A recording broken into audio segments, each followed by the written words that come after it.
now invite the Special Rapporteur on the elimination of discrimination against persons affected by leprosy and their family members to make an introductory statement. Ms. Cruz, you have the floor. Thank you, Mr. Chair.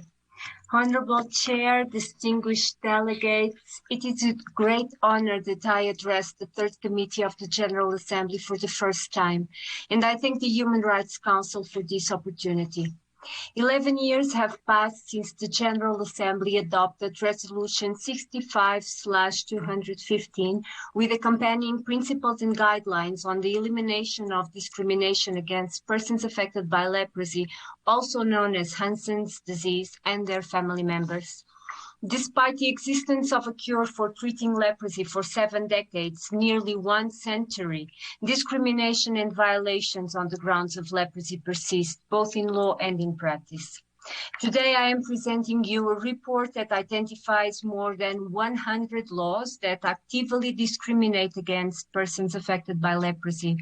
Such laws are kept in force in endemic and non-endemic countries spanning the global north and south. Such discriminatory legal frames create spaces of non-citizenship within nations. These laws not only violate the rights and fundamental freedoms of persons affected by leprosy, but also impact their family members, descendants, and entire communities. The root causes of legal discriminatory frames are closely connected with the wrongful framing of leprosy by early modern medicine as a highly contagious disease. But what is striking about the examination of existing discriminatory laws is that many of them were enacted long after the discovery of a cure for leprosy in the 1950s decade. Some have even been enacted during the first decades of the 21st century. Let me be clear, leprosy is not highly transmissible. Around 95% of the people are immune to it. The impact of stigma on leprosy-related policy making should stand as a warning against punishing and criminalizing public health strategies, even more in pandemic times. Many times, legal frames that violate the core human rights principles of universality and equality on the grounds of the health status are usually enacted and applied against those with less economic and political capital. But this report is not about the history of leprosy. Let me also be clear on this. Leprosy is not a disease of the past. Every year, around 200,000 people are diagnosed with leprosy, included children. Many of these individuals are diagnosed with irreversible physical impairments due to the failure of health systems to early diagnose and treat leprosy. Estimates on how many people live with leprosy and its consequences point to up to 5 million people. And while the number of active leprosy colonies, meaning segregation places, in the world may be difficult to ascertain, such figure is believed to be significantly superior to 1,000.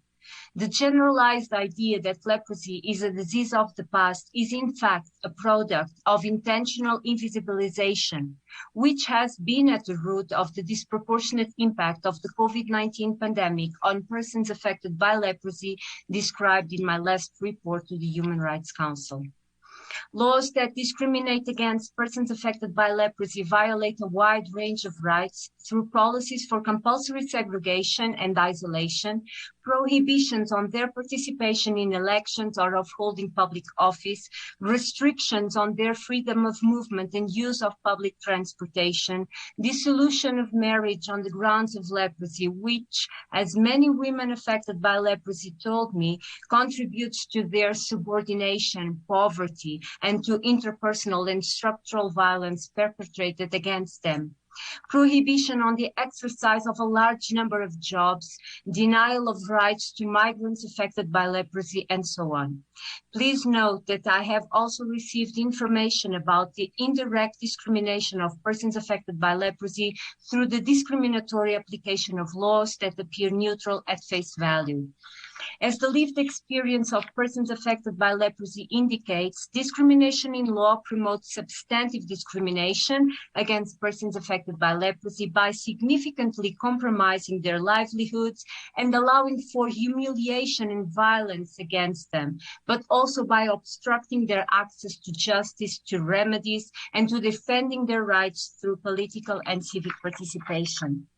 Efforts towards eliminating discrimination in law have strengthened in the last years, and I commend states, courts, and civil society organizations for such progress. Important obstacles remain, and I make an appeal to states at the different levels of government and administration to enhance coordination and cooperation among the different spheres of government, but also with justice systems, civil society organizations, traditional and religious leaders, and communities. Distinguished delegates, states are faced with a key choice, whether to keep formal discrimination against persons affected by leprosy in place and thus continue to violate international human rights law, or to take an active approach to eliminating systemic discrimination against this group of people.